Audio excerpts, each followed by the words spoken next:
নমস্কার, রাধে রাধে। ভগবান অর্জুনকে দেওয়া এই দুটি উপদেশ শুধু উপদেশ নয়, মানুষকে তৈরি করার কারিগর। আর এই কারিগর হলো ভগবান শ্রীকৃষ্ণ। মানুষের মনুষ্যত্ব তৈরি করার উপদেশ। এটা উপদেশ নয়, মানুষকে মনুষ্যত্ব আনার দুটি কথা। ঠিক ভগবান শ্রীকৃষ্ণ অর্জুনকে দিয়েছিল এই উপদেশ। তার মধ্যে দুটি উপদেশ সর্বশ্রেষ্ঠ। তবে বন্ধুরা, এই ভিডিওটি সবসময় চিন্তা করবে, সকালে শ্রবণ করবা কিংবা এটা সন্ধ্যার সময়, রাত্রিবেলা ঘুমানোর সময় এই উপদেশগুলো শুনবে, তাদের জীবন বদলে যাবে, মানুষকে মনুষ্যত্ব তৈরি করে দেবে। চলো বেশি কথা না বাড়িয়ে মূল ভিডিওতে যাওয়া যাক। ভগবান শ্রীকৃষ্ণের প্রিয় বন্ধু অর্জুনকে দেওয়া উপদেশ মানব জীবনের জন্য অমূল্য শিক্ষা। কুরুক্ষেত্রের যুদ্ধক্ষেত্রে যখন অর্জুন নিজের আত্মীয় স্বজন, গুরুজন ও বন্ধুদের দেখে দুঃখে ভেঙে পড়লেন এবং যুদ্ধ করতে অস্বীকার করে, তখন ভগবান শ্রীকৃষ্ণ তাকে এই উপদেশ দেন। তাই হলো শ্রীমদ্ ভগবদ গীতা। এই উপদেশ শুধু অর্জুনের জন্য নয়, সমগ্র মানব জাতির জন্য জীবন দর্শন। এখানে ভগবান শ্রীকৃষ্ণ অর্জুনকে অনেক উপদেশ দিয়েছিলেন, কিন্তু তার মধ্যে দুটি প্রধান উপদেশ সবচেয়ে গুরুত্বপূর্ণ। এই দুটি উপদেশ নিচে বিস্তারিত সমালোচনা করলাম। তবে প্রথম উপদেশ, কর্ম করো, ফলের আশা করো না। অর্থাৎ একে বলা হচ্ছে নিষ্কাম কর্ম। ভগবান অর্জুন যুদ্ধ করতে চাইছিলেন না। তিনি বললেন, আমি রাজ্য চাই না, সুখ চাই না, আমি আমার আত্মীয়দের হত্যা করে কোনো সুখ পাবো না। তখন ভগবান শ্রীকৃষ্ণ বললেন, কর্মেণ্য ব্যাধি কারেণ্য কারেস্ত মা ফলেষু কদাচন। অর্থাৎ তোমরা অধিকার শুধু কর্ম করো, তোমার অধিকার শুধু কর্ম করার, ফলের উপরে নয়। এই উপদেশ অর্থ, মানুষের জীবনে সবচেয়ে বড় ভুল হলো আমরা কাজ করার আগে ফল নিয়ে চিন্তা করি। যেমন, আমি এই কাজ করলে লাভ হবে তো, আমি পড়াশোনা করলে পাস করব তো, আমি ভালো কাজ করলে মানুষ আমাকে সম্মান দেবে তো।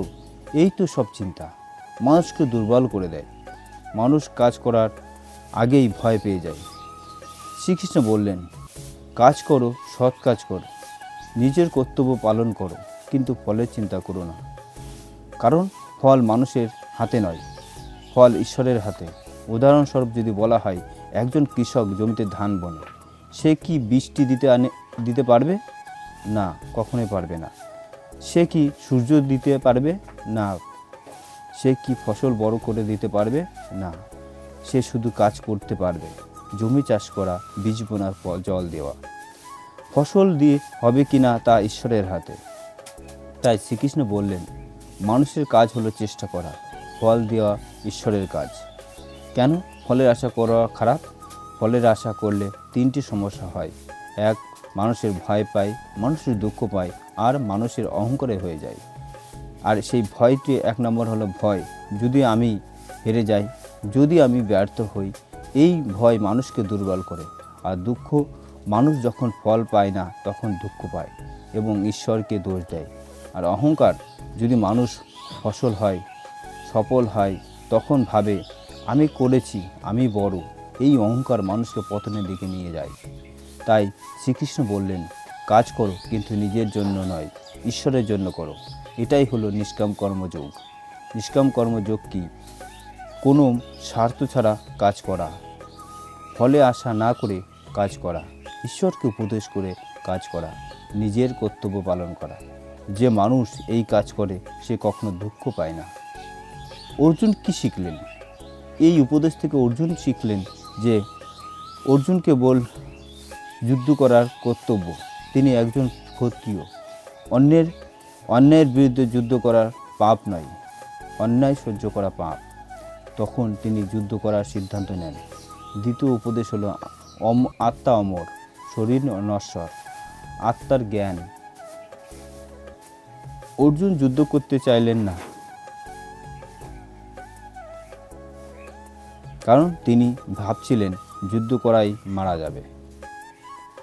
তখন শ্রীকৃষ্ণ তাকে বললেন, ন জায়তে ম রিয়মেতে ব কদাচিৎ। অর্থাৎ আত্মার জন্ম নয়, মৃত্যু নেই। আত্মা কি?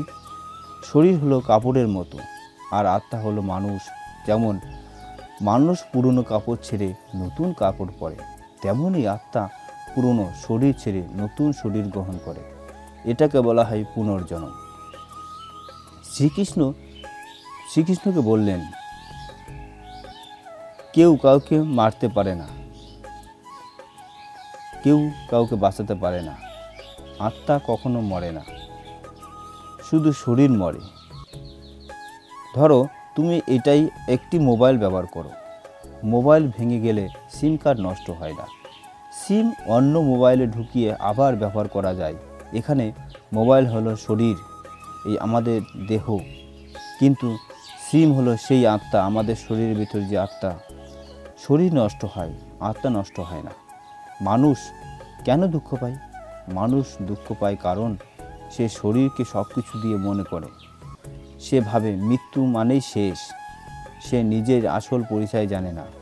শ্রীকৃষ্ণ বললেন, তুমি শরীর নও, তুমি আত্মা। আত্মার বৈশিষ্ট্য কি? আত্মার বৈশিষ্ট্য হলো, শ্রীকৃষ্ণ বললেন আত্মাকে আগুনে পোড়াতে পারে না, জল ভেজাতে পারে না, বাতাস তাকে শুকাতে পারে না, অস্ত্র তাকে কাটতে পারে না, অর্থাৎ আত্মার অবিনশ্বর। এই উপদেশের আসল শিক্ষা যদি মানুষ বুঝতে পারে, আমি শরীর নই, আমি আত্মা, মৃত্যু নেই, সবই ঈশ্বরের লীলা, তাহলে মানুষের ভয় থাকবে না, দুঃখ থাকবে না, অহংকার থাকবে না, লোভ থাকবে না, মানুষ শান্ত হয়ে যাবে। এই দুটি উপদেশ সারাংশ অর্থ উপদেশ জীবনের শিক্ষা। কর্ম করো, ফলের আশা করো না, নিষ্কাম কর্ম, নিজের কর্তব্য করো, আত্মা অমর, মৃত্যু নেই, ভয়ও নেই, দুঃখ ত্যাগ করো। আমাদের জীবনে এই উপদেশের প্রয়োগে ছাত্রদের জন্য, পড়াশোনা করো, ফলের চিন্তা করো না, নম্বর নিয়ে ভয় পেও না, চেষ্টা করো, কর্মজীবনের জন্য সৎভাবে কাজ করো, টাকা নিজে আসবে, সংসার জীবনে ভালো কাজ করো, কাউকে কষ্ট দিও না, ফল ঈশ্বরের উপর ছেড়ে দাও। দুঃখের সময় মনে রাখো, যা হয়েছে ভালোর জন্য হয়েছে, আর যা হচ্ছে ভালোর জন্যই হচ্ছে, যা হবে ভালোর জন্যই হবে। এটাই শ্রীকৃষ্ণের শিক্ষা। ভগবান শ্রীকৃষ্ণ অর্জুনকে এই যে দুটি উপদেশ দিয়েছিলেন, তা হলো নিজের কর্তব্য পালন করো, ফলের আশা করো না, আত্মা অমর, তাই মৃত্যু নিয়ে ভয় পেও না। এই দুটি উপদেশ যদি মানুষের জীবনে মানতে পারে, তাহলে মানুষ দুঃখ থেকে মুক্তি পাবে, ভয় থেকে মুক্তি পাবে, পাপ থেকে দূরে থাকবে, জীবনে শান্তি পাবে। তাই বলা হয়, গীতা শুধু ধর্মগ্রন্থ নয়, জীবন চালানোর বই। শেষে শ্রীকৃষ্ণ অর্জুনকে বলেছিলেন, ওঠো অর্জুন, যুদ্ধ করো, অর্থাৎ জীবনে যুদ্ধ থেকে পালিয়ে নয়, সাহস নিয়ে নিজের কর্তব্য পালন করা। ভগবান শ্রীকৃষ্ণের দেওয়া এই অর্জুনকে এই দুটো উপদেশ থেকে মানুষের জীবনের একটা বিশাল মূল্যবান সম্পদ, মানুষকে মানুষ তৈরি করার কারিগর এই শ্রীমদ্ ভাগবত গীতা। যে এই শ্রীমদ্ গীতাকে বুঝতে পারবে, জানতে পারবে, তার জীবনে ফুলেময় হয়ে উঠবে। এই থেকে আমরা বুঝতে পারি মানুষের জীবনের সুখ দুঃখের মূল মন্ত্র।